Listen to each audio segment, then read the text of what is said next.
You can actually stop a sneeze in its tracks by pressing your tongue hard against the roof of your mouth. That sudden tingle in your nose doesn't have to end with an explosive achoo if you know this simple trick. It works because the pressure signals your brain to interrupt the sneeze reflex. The roof of your mouth is packed with nerves that can override the sneezy sensation when triggered just right. Next time you feel that uncontrollable urge building up, try it. Curl your tongue up and push firmly.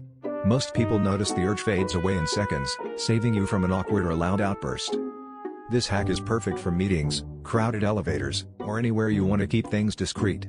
Your body's own built-in controls are just waiting to be used, and now you know exactly how to activate them.